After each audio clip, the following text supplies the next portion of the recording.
Une France sans toubib, la grève des médecins a été très suivie, mais avec des conséquences limitées. SAMU surchargé, mais pas de pression particulière aux urgences. Réveil difficile pour l'île de la Réunion après le passage du cyclone Dina. Les vents ont dépassé 250 km/h. Un foyer sur deux est toujours privé d'électricité. Des renforts arrivent de Paris. La délinquance est-elle mal mesurée? Un rapport parlementaire préconise de nouvelles méthodes, notamment les enquêtes de victimation, insécurité ou sentiment d'insécurité. L'enquête de cette édition sur le développement de ce qu'on appelle les incivilités. Face aux ordinateurs et aux photocopieurs, la belle écriture revient à la mode à l'école. L'exercice quotidien de calligraphie doit redevenir la règle, demande le ministère de l'Éducation. Attention au pâté. Enfin, la nouvelle prouesse des laboratoires américains, produire du fil d'araignée, connu pour sa résistance, à partir de lait de chèvre, grâce à des manipulations génétiques. Explication en fin de journal sur cette nouvelle fibre. Bonsoir à tous, merci de votre attention. Comment vit-on sans médecin ou presque? Cette journée de grève sans précédent a rencontré de l'avis général un très large écho. 3 généralistes sur 4 au moins auraient fermé leur cabinet pour demander, vous le savez, une revalorisation des actes. Malgré les réquisitions, on craignait un engorgement des urgences des hôpitaux. Apparemment, les Français ont fait preuve de civisme. Image ici de Bordeaux, où on n'a pas compté plus de monde que d'habitude. C'était un peu partout pareil. À l'inverse, les SAMU ont croulé sous les appels téléphoniques. Exemple à Nice, Olivier Théron, Frédéric Cerulli. Madame, votre médecin, il doit être en grève aujourd'hui. Donc, vous voulez un médecin aujourd'hui chez vous? Salle de régulation du SAMU 06. Ici, on gère l'urgence médicale. Les malades appellent, sont conseillés, des médecins évaluent par téléphone la gravité de la situation. Aujourd'hui, à cause de la grève, le standard du 15 a été très sollicité. Nous avons un nombre d'appels qui est important, puisqu'on a multiplié par 5 notre nombre d'appels par rapport à hier. À la fois par un certain nombre d'appels où les gens on les sent inquiets, et puis également parce que les standards des associations de médecins de garde disent aux patients qui les appellent de faire le 15 pour l'envoi des moyens. Lorsqu'un cas grave nécessite une intervention, le centre 15 dépêche sur les lieux une unité du SMUR. Pour parer aux urgences médicales, 40 médecins grévistes ont aussi été réquisitionnés, mais pas question d'assurer les consultations normales du cabinet. Et en fonction du degré d'urgence, je suis là pour assurer un service minimum de sécurité, c'est-à-dire pouvoir assurer l'urgence qui ne peut pas attendre. Grève des médecins ne signifie pas augmentation du nombre de problèmes médicaux. Les anxieux rassurés par le centre 15, les urgences n'ont pas été inutilement surchargées. La priorité est restée aux cas graves. Sauf peut-être pour la pédiatrie, qui a reçu de nombreuses mamans inquiètes. Il n'y avait absolument personne, même SOS médecin, qui était disponible pour recevoir ma fille. Alors c'est pour ça qu'ils m'ont conseillé de descendre à l'hôpital en fait. La journée a été chargée pour le SAMU qui a piloté le service médical d'urgence avec succès. Aucun incident n'a été recensé. Oui, le 15, bonjour.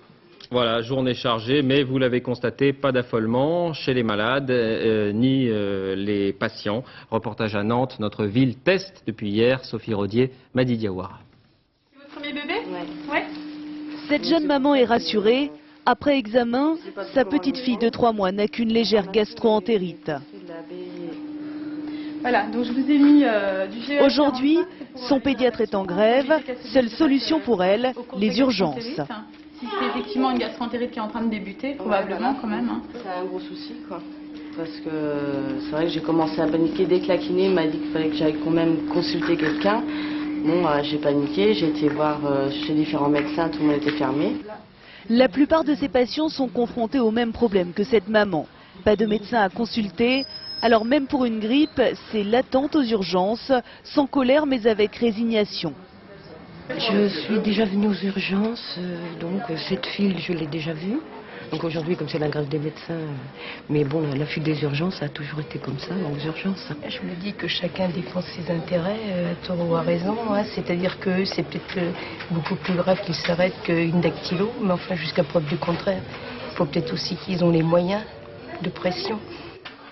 Résigné aussi, le personnel hospitalier qui, paradoxalement, n'avait pas connu une journée aussi calme depuis des mois. Ce soir, à 19h, moins de 150 personnes s'étaient présentées aux urgences. Les généralistes ont multiplié les manifestations.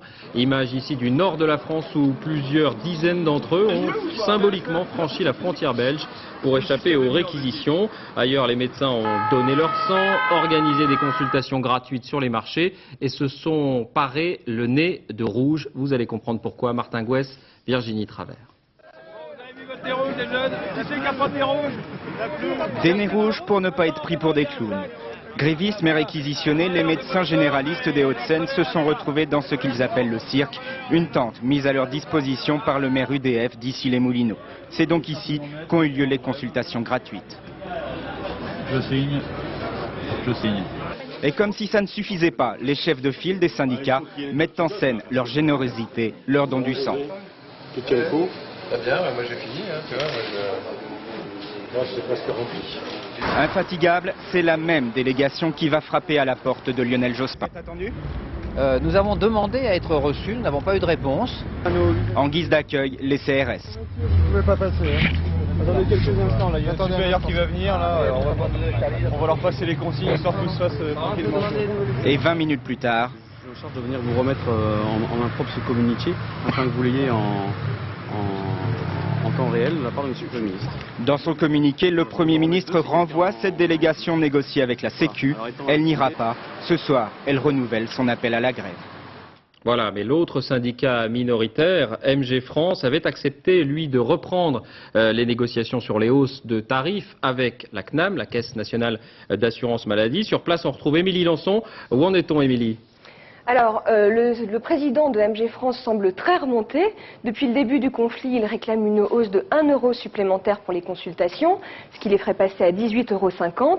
Or, tout à l'heure, il est arrivé en expliquant que 1 euro de plus, c'est au minimum ce qu'il allait demander.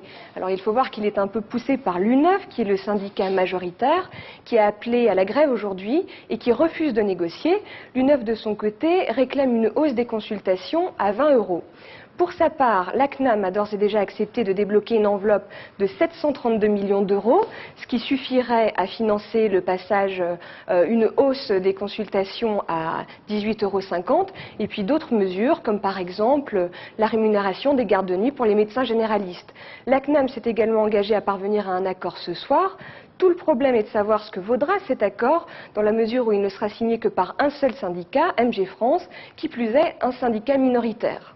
Merci Émilie. En ce qui concerne donc l'UNOF, nouvelle manifestation prévue début mars, nouvelle manifestation des personnels libéraux dans leur ensemble, car les médecins n'étaient pas seuls à faire grève aujourd'hui. Une partie des dentistes par exemple, ou des personnels hospitaliers les avaient rejoints. On va découvrir une image d'une opération escargot menée ici à Nantes. Voilà pour ce dossier concernant les médecins. La santé, toujours avec cette affaire qualifiée d'inquiétante par le ministre Bernard Kouchner. 22 personnes souffrant d'insuffisance rénale chronique ont été infectées par le virus de l'hépatite C au centre d'hémodialyse de Béziers. La cause de l'infection n'a pas encore été découverte. Reportage Véronique Gaglione, Pascal Pense. Madame et Monsieur, nous avons détecté un nombre important de cas d'infection au virus de l'hépatite C. Les patients de Béziers ont tous eu la même lettre. Ils sont transférés à Montpellier pour cause d'infection à l'hépatite C dans leur centre de dialyse. Normalement, il devrait y avoir une prise de sang, on verra. Vous avez l'air fataliste. Ben oui, mais il le faut. Pourquoi? Parce que la dialyse, c'est la dialyse ou c'est la mort. Hein. J'ai été contaminé. À cause des dialyses? Oui. Il y a longtemps que vous avez été contaminé? Oh, si, ça fera quelques mois. Et c'était déjà au centre de Béziers? Oui. Aujourd'hui, le centre de Béziers est vide. 22 cas d'hépatite C depuis septembre. C'est le tiers des patients suivis ici. Une infection sans précédent, sans qu'aucune faute ne soit encore avancée. Au niveau des responsabilités, je veux dire, cette question se posera bien entendu après l'analyse des causes. La sécurité est une obsession dans tout centre de dialyse, comme ici à Narbonne. Les patients viennent 3 fois par semaine, 4 à 5 heures, et se partagent les mêmes machines qui purifient leur sang. Alors forcément, il faut veiller à chaque fois à tout stériliser. C'est un souci toujours présent, d'autant qu'on a gardé le souvenir de l'hépatite B d'il y a 20-25 ans en arrière, qui maintenant est résolu par un vaccin, mais pour l'hépatite C, on n'a pas de vaccin. Aucune plainte n'aurait encore été déposée. Et l'établissement privé qui gère ce centre à Montpellier et celui de Béziers fera tout pour rassurer ses patients. Cette entreprise est aussi le numéro 1 mondial de vente de générateurs de dialyse. La Réunion balayée par le cyclone Dina, 24 heures après, l'alerte rouge qui oblige la population à ne pas sortir des maisons n'est toujours pas levée. Il n'y a pas de victimes mais d'énormes dégâts. Un avion affrété spécialement avec à son bord des renforts de pompiers et d'agents d'EDF devait décoller ce soir de Paris. Julie Benzoni.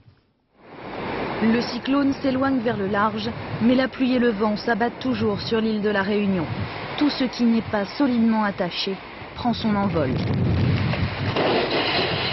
Quelques heures après le gros de la tempête, les plus courageux s'aventurent hors des habitations. Dans les rues, des arbres couchés, des câbles électriques arrachés. Cette nuit, les vents ont dépassé les 250 km/h. Certaines zones de l'île sont inaccessibles et privées d'électricité. Impossible pour le moment de savoir quelle est l'ampleur exacte des dégâts. Une dizaine de blessés seulement, mais 2500 personnes sans abri. Le Premier ministre a annoncé ce matin l'envoi de 120 hommes de la sécurité civile et de 53 agents EDF. En quelques heures, le cyclone Dina a transformé l'île en zone sinistrée. Il faudra des mois pour effacer son passage. Et puis les premières vues aériennes de Goma, quelques jours après l'éruption du Nyiragongo, elles permettent de mesurer l'ampleur de la coulée de lave qui paralyse la ville. Un tapis noir encore chaud, attaqué au bulldozer. On tente de rétablir la circulation, de retrouver les passages, les rues. Du coup, la distribution de vivres a commencé. Une dizaine de points de ravitaillement ont été installés de part et d'autre de la coulée. Bonne nouvelle aussi, l'eau de la ville a été déclarée potable. En France, la campagne électorale, premier grand meeting d'Alain Madelin, c'était hier soir à Paris, au Grand Rex. Je ne suis pas candidat contre Chirac, mais à la place de Chirac, dit-il. Campagne que le candidat souhaite moderne, à grand renfort de montage vidéo. Laurence Ossolazza, Frédéric Delarue.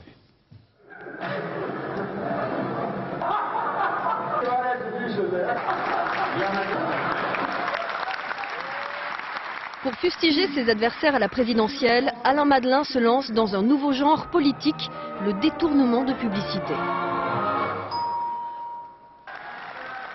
Dans la salle, 3000 personnes venues soutenir un candidat encore bas dans les sondages. Une poignée de politiques, des parlementaires fidèles et de nombreux chefs d'entreprise déjà convaincus par cette consigne. Dès le premier tour, votez utile. Et les voix utiles, celles qui vont faire bouger la France, celles qui vont donner une chance à l'avenir, celles qui vont gagner et faire gagner, ce sont les voix qui se porteront sur mon nom.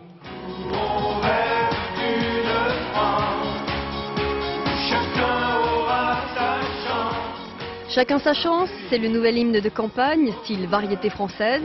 Hier soir, la Nouvelle France d'Alain Madelin s'est éloignée du rap de banlieue et des rêves partis pour revenir à un style plus attendu. À droite, on retiendra aussi de cette soirée cette petite phrase d'Alain Juppé lors d'une réunion de l'Union en mouvement. Il a pris à partie Lionel Jospin en des termes très vifs et très personnels. Nous l'écoutons. Après 5 ans de gouvernement de gauche plurielle, nous sommes entrés en déclin. Nous sommes en train de rejoindre le peloton de queue. Et je le redis, même si ça ne plaît pas à M. Jospin, qui, avec une comptabilité d'apothicaire trotskiste, cet après-midi, a essayé de nous expliquer que les statistiques publiées dans tous les journaux n'étaient pas exactes. À gauche maintenant, question qui sera au cœur de la campagne. Qu'est-ce que le socialisme? Auteur d'un livre qui fait grincer des dents au PS, Dominique Strauss-Kahn veut bousculer les schémas. Non à la taxe Tobin, oui à l'ouverture du capital d'EDF, non à un socialisme qui privilégie la redistribution. Reportage Alexandre Cara, Dominique Bonnet. Dominique Strauss-Kahn est-il sur la même longueur d'onde que le Parti socialiste? Dans un livre-programme, l'ancien ministre de l'économie bouscule le politiquement correct de gauche. DSK propose par exemple de redistribuer, mais sans oublier les entreprises, de réformer la fonction publique. Il dit oui à la mondialisation, maîtrisée sans la taxe Tobin. Enfin, il milite pour une réforme de la Constitution, pour une République sans Premier ministre et sans droit de dissolution. À la gauche du PS, on reste curieusement silencieux, seuls quelques téméraires osent la critique. Je ne crois pas qu'on puisse rendre service à la gauche en développant aujourd'hui des idées qui soient plus favorables aux employeurs qu'aux salariés. Pour gagner à gauche, là, pour rendre service aux candidats probables de la gauche, je crois qu'il vaut mieux tirer les choses vers la gauche qu'un petit peu vers le centre ou vers la droite. Justement, la droite est séduite, mais DSK reste bien un homme de gauche. Il a un pouvoir de séduction. Mais au-delà de ça, il y a les faits. Qu'a-t-il fait? Il n'a pas stoppé les attaques que le ministère du Travail de Martine Aubry a déclenchées contre les entreprises. Des grincements de dents en perspective du côté des alliés du PS. Les Verts n'apprécient pas le plaidoyer pro-nucléaire, les communistes ne veulent pas d'une ouverture du capital d'EDF, mais pour DSK, les maîtres mots sont réalisme et pragmatisme. C'est pas parce que la droite dit quelque chose que c'est obligatoirement faux. La droite, c'est pas une boussole qui indique toujours le Sud. En majorité, je ne suis pas d'accord avec leur orientation, et même je la combats la plus souvent. Il peut y avoir des points sur lesquels on est d'accord. Quand un homme de droite me dit que 2 et 2 ça fait 4, il a raison. Avec ce livre, Dominique Strauss-Kahn se repositionne comme l'un des principaux agitateurs d'idées au sein du PS. Au risque de ne pas plaire à tout le monde, il va occuper un rôle majeur dans les prochains mois, aux côtés du candidat probable. Politique et justice maintenant, avec d'abord l'annulation de la procédure contre Paul Baril dans l'affaire des Irlandais de Vincennes. On soupçonne les gendarmes de l'Elysée d'avoir placé eux-mêmes certaines armes dans l'appartement des présumés terroristes. On les soupçonnait du moins. Ces présumés terroristes avaient porté plainte en retour. Eh bien, pratiquement 20 ans après les faits, ça n'est pas un gag. La procédure est refermée pour une affaire de caution versée avec 24 heures de retard. Retour sur l'affaire du réseau pédophile d'Outreau maintenant. Information du journal Le Monde. 2 des suspects sont revenus sur leur déclaration. Ils auraient accusé à tort un chauffeur de taxi et un prêtre ouvrier pour atténuer leurs propres responsabilités. Difficile d'y voir clair. Patrick Fandiot, Guillaume Faudra. Il est chauffeur de taxi, accusé d'avoir abusé des enfants qu'il aurait conduits en Belgique pour tourner des films pornographiques. Mais jeudi dernier, 2 de ses accusateurs reviennent sur leur déclaration. Dans le bureau du juge, ils affirment ne pas le connaître. Autre prévenu, le prêtre ouvrier. Là aussi, ces accusateurs ne se souviennent plus très bien s'il a participé à leurs orgies pédophiles. Ils n'en sont plus si sûrs. Mensonge, calomnie, dénonciation sans preuve. Pour l'instant, l'enquête piétine. Principale accusatrice, la mère de famille, celle qui aurait prostitué ses propres enfants chez les voisins de palier. Aujourd'hui, c'est sa crédibilité qui est en cause. Avec des actes qui sont quand même difficiles, douloureux, il n'est pas facile d'être extrêmement précis à chaque déclaration. Les enquêteurs n'ont toujours pas retrouvé la petite fille qui aurait été tuée. Certains se demandent même si elle a jamais existé. En bref, 2 interpellations après le meurtre sauvage de la super mamie d'Avignon. Un mineur et un jeune homme de 19 ans. La police pense tenir une piste sérieuse. Le mobile serait crapuleux. Une nouvelle forme de vol de voiture, on l'appelle le homejacking. Elle serait importée des États-Unis. Traduction littérale, prendre une maison en otage. Les voleurs s'introduisent dans le domicile, ils s'emparent tout simplement et entre autres des clés du véhicule. À Amiens, la police a constaté une multiplication des cas. Béatrice Blondeau. Voilà, donc les malfaiteurs se sont introduits dans mon jardin, ils sont venus vers le garage, ils ont arraché les fils de la lampe automatique, les 2 serrures qui protégeaient mon garage. Ensuite, ils ont ouvert le portail qui donne sur la rue. Dans un deuxième temps, ils sont venus à mon pavillon pour casser ma porte, le canon de ma porte, s'introduire dans la maison et me voler le blouson qui contenait le double des clés. L'opération n'aura pas duré plus de 5 minutes et au bout du compte, un 4x4 de 350 000 francs volés.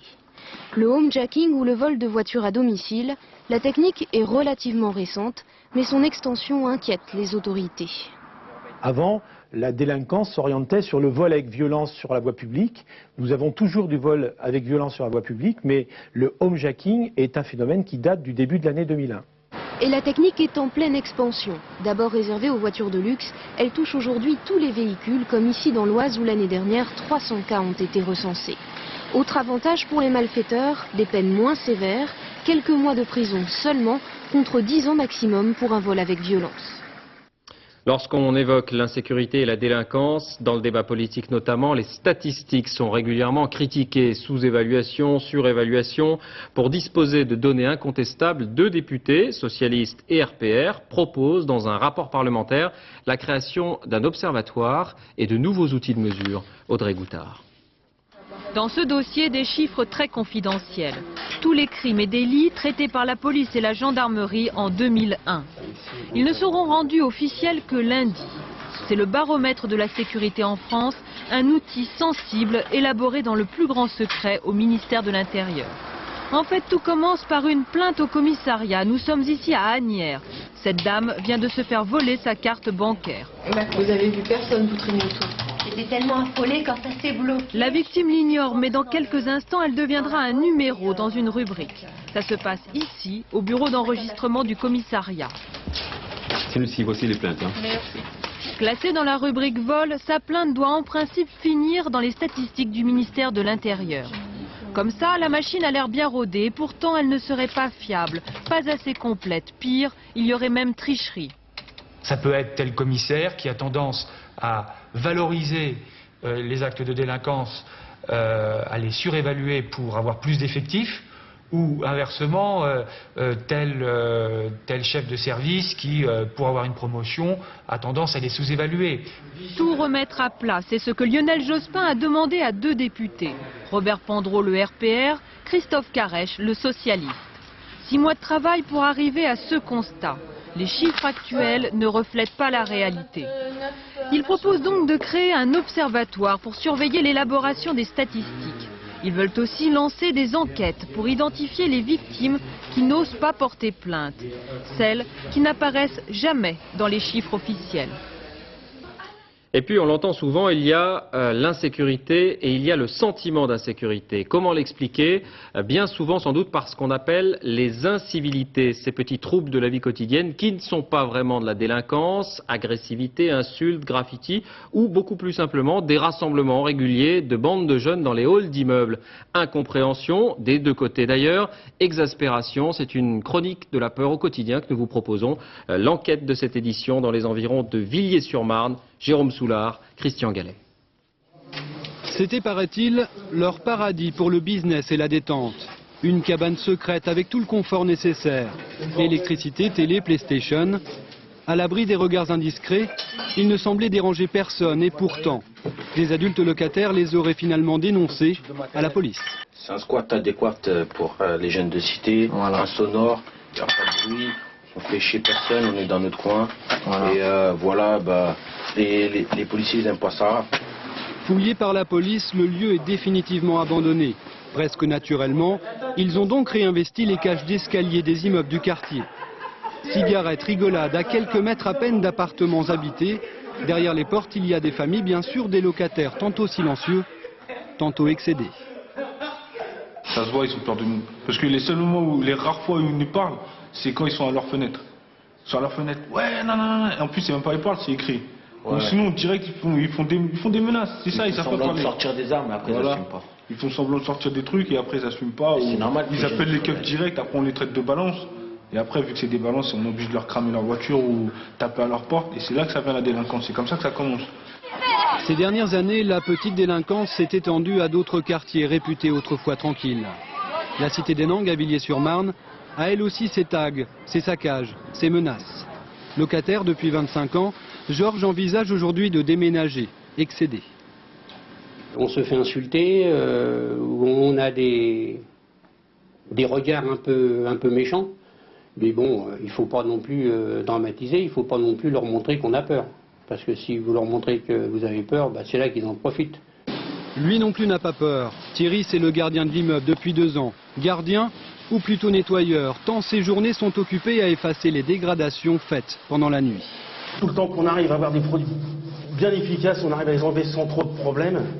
Mais bon, quand c'est répété tous les jours, c'est vrai que c'est un petit peu énervant, quoi, parce qu'on a autre chose à faire. Et puis, Tag, boîte aux lettres et portes saccagées, les dégradations de l'immeuble ont même été beaucoup plus graves, il y a quelques semaines. Il y en a qui se sont amusés à couper les sécurités, donc automatiquement plus de chauffage. Voilà. Pendant une semaine, les gens n'ont pas eu de chauffage de base. Mais les jeunes, bien sûr, sont loin d'être tous des délinquants. Quand ils se retrouvent le soir dehors pour discuter, Luciano Manzo et ses amis sont bien souvent les victimes de dénonciations injustes à leurs yeux. Grâce au bled, cousin, il est tout seul. Même les adultes à notre âge, ils faisaient ça, ils se retrouvaient dehors. Sauf que c'était pas la même époque. On n'était pas ciblés pareil, les jeunes, c'était pas pareil.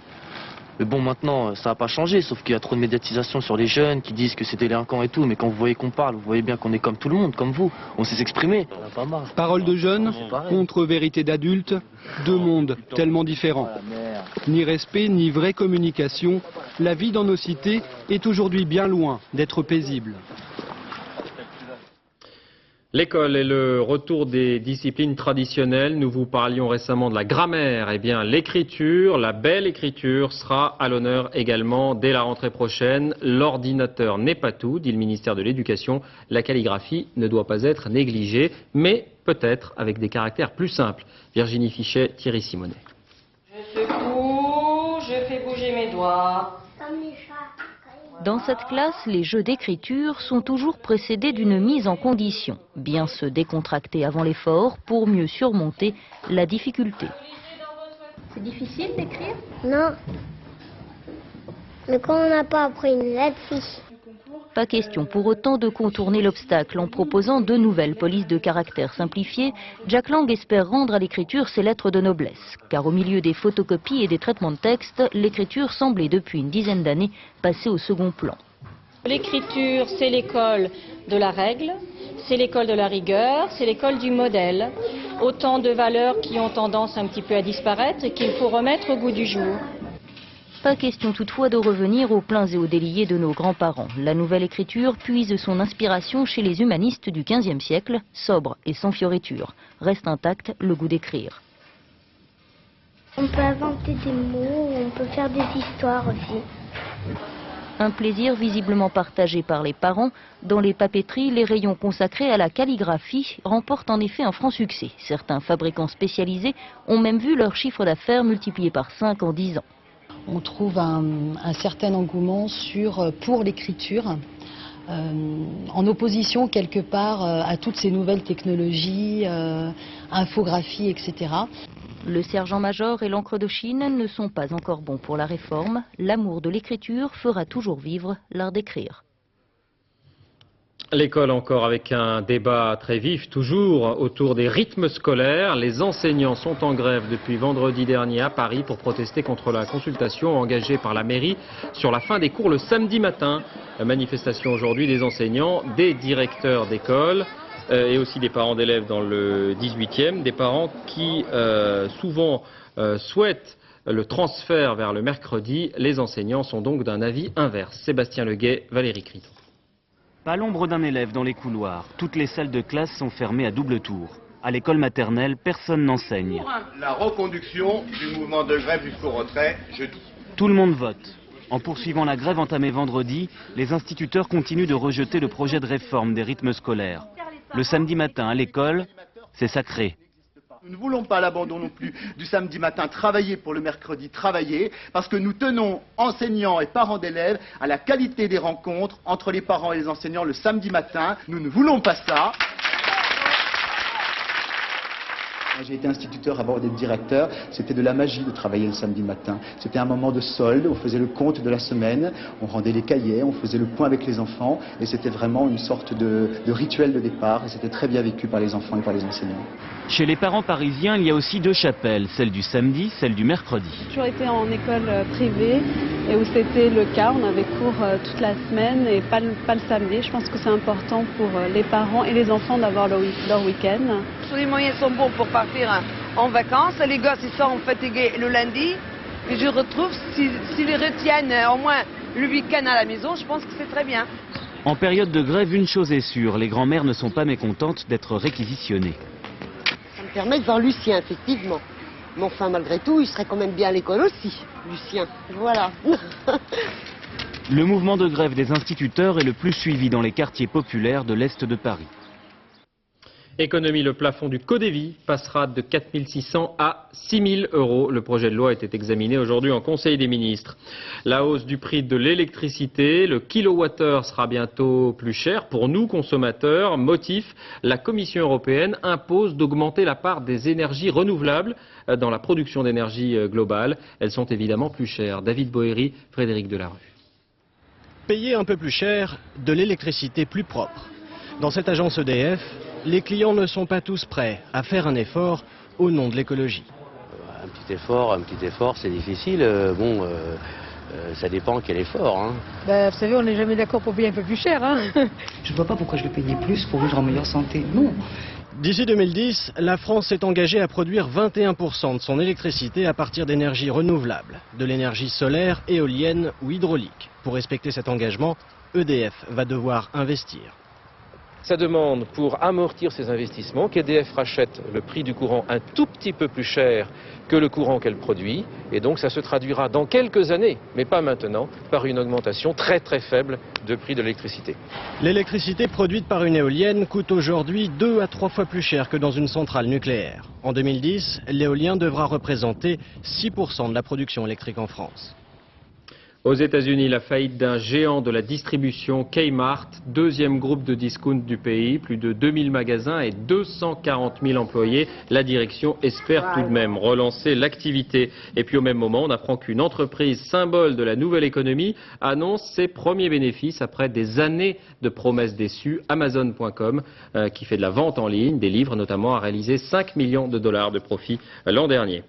L'Afghanistan est d'abord cette image étonnante des bonbons décorés, en tout cas les paquets, du visage de Ben Laden vendus sur les marchés à Kaboul. Apparemment, il y a preneur.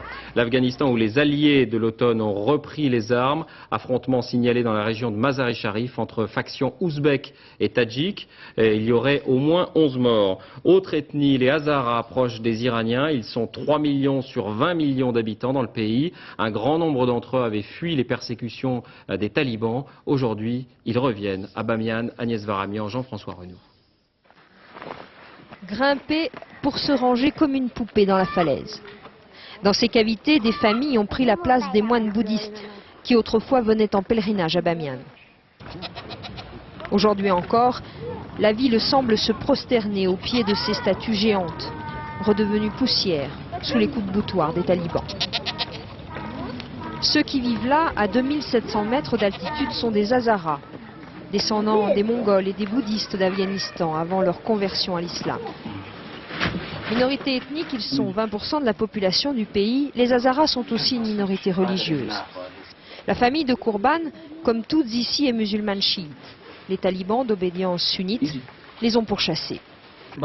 Ils ne nous supportaient pas en tant qu'Hazaras. Ils ont détruit nos maisons parce qu'ils ne voulaient pas que nous retournions dans nos villages. Ils nous disaient que les chiites n'étaient pas des musulmans, que les Hazaras n'étaient pas des hommes. Les habitants reviennent aujourd'hui, survivent comme ils peuvent sur ces hauts plateaux glacés. À l'entrée de la ville, voilà ce qu'on appelle ici par orgueil l'université de Bamiyan, soufflée par des missiles américains alors que ces bâtiments servaient de base aux talibans. Des gamins silencieux, pieds nus dans leurs godillots, attendent qu'on leur balbutie un peu d'anglais. Et si le professeur n'articule que quelques mots, tant pis, le respect de ses élèves est immense pour celui qui sait, même si peu. La priorité, c'est de nous construire des écoles, de nous éduquer. Et si les étrangers veulent refaire les Bouddhas, qu'ils le fassent, mais qu'ils s'en occupent après. L'UNESCO aurait déjà un projet de reconstruction des sculptures. À Kaboul, à 8 heures de piste de là, les Hazaras participent au gouvernement. Tous les jours, des hélicoptères américains s'offrent un détour par ces ruines au passé radieux, les plus fameuses désormais d'Afghanistan. Au Proche-Orient, la mort de 2 Israéliennes blessées hier lors de l'attentat à l'arme automatique dans le centre de Jérusalem. Comme d'habitude, l'auteur des coups de feu a revendiqué son acte dans cette vidéo enregistrée avant l'attentat suicide. Revendication au nom de la brigade des martyrs d'El-Aqsa. Symbole réconfortant en France maintenant, cette apparition côte à côte à l'Assemblée nationale du président de la Knesset, l'Assemblée israélienne, et de son homologue palestinien. Les deux hommes invités par Raymond Forny, le président de l'Assemblée. Shalom, Monsieur le Président. Salam, Monsieur le Président.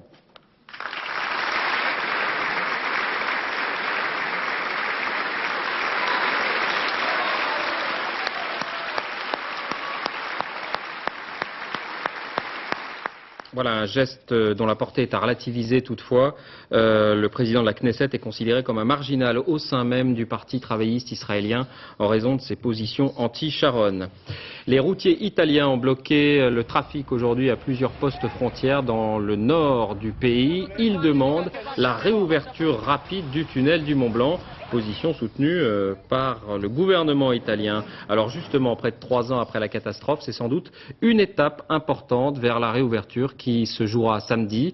Des experts français et italiens réaliseront une série de tests et de simulations d'incendie, justement pour vérifier la sécurité du tunnel. À quoi ressemblera-t-il pour les usagers? Visite guidée, Benoît Gadret, Philippe Évêque. Voici le tunnel dans sa version définitive.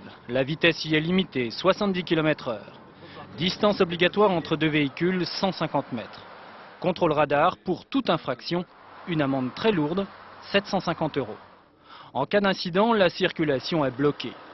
Si le tunnel est enfumé, une main courante permet de gagner un abri pressurisé d'où il est possible de contacter la salle de contrôle.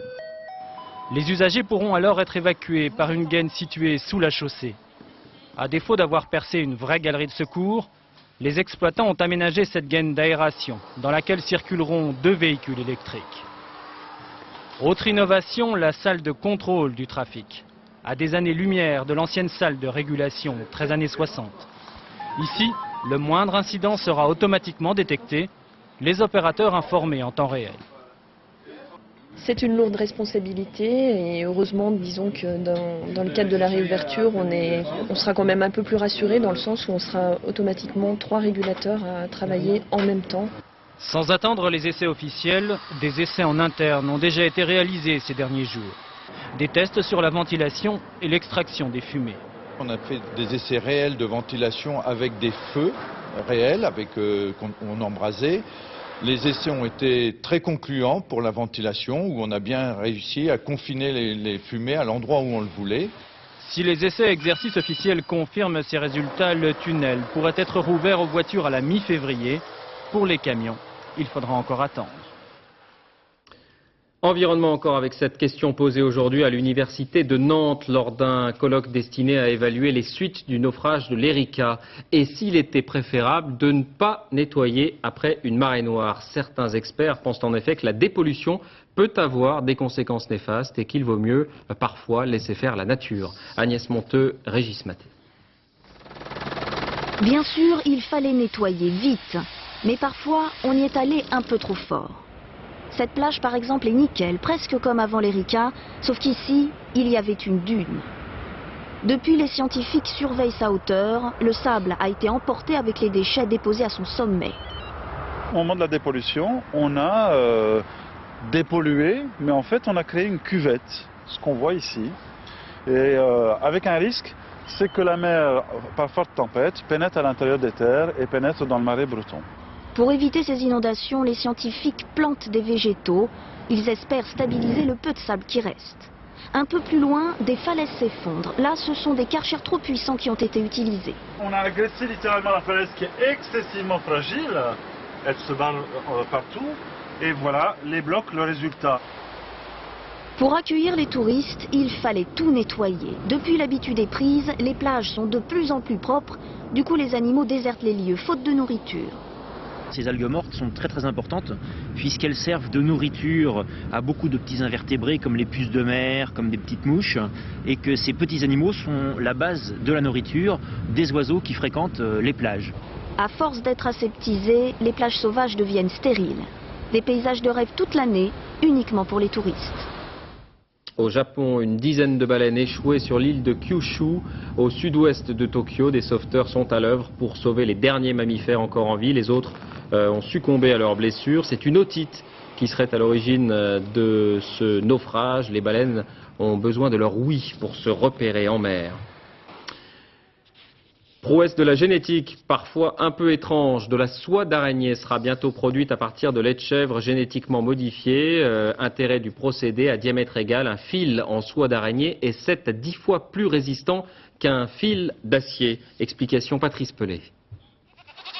Quel est le point commun entre une chèvre et une araignée? Bientôt, il faudra répondre sans rire qu'elles fabriquent toutes les deux de la soie. Étonnante recherche d'un laboratoire canadien et de l'armée américaine. Ils ont réussi à insérer certains gènes de la soie d'araignée dans des cellules de mammifères. Résultat, après la traite de ces demoiselles, on récolte un lait spécial bourré de protéines. C'est de ce lait qu'on va extraire la fibre, semblable à la soie, fabriquée par les araignées. Et c'est incroyablement résistant. C'est plus solide que n'importe quelle fibre disponible sur le marché. Police, armée, on pense déjà à remplacer le Kevlar des gilets pare-balles par ce fil à soie qui, à diamètre égal, est plus solide que l'acier. En juin, la société Nexia lancera la production de cette fibre sur le marché. On connaissait la toile d'araignée, on connaîtra peut-être un jour la toile de chèvre. Le sport en 2 images. D'abord aux internationaux de tennis d'Australie, la défaite d'Amélie Mauresmo face à la numéro 1 mondiale Jennifer Capriati. Défaite sèche, 6-2, 6-2. Voici la balle de match. En football, match de la 22e journée du championnat de France de Division 1. Sochaux s'est imposé 1-0 face à Bordeaux. But de Fro à la 10e minute.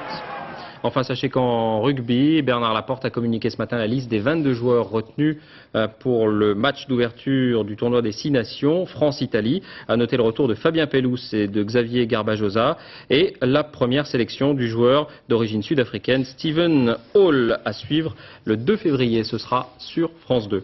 Fin de cette édition, la météo, Isabelle Martinet, retour de la pluie et du mauvais temps. L'info sur France 2, minuit 50, dernier journal, Laurence Piquet, dès 6h30 Télématin, avec Elisabeth Guigou, ministre de la Santé, invité de Roland Sicard aux 4 vérités. On se quitte avec des images du défilé Scherer, très dénudé. À demain.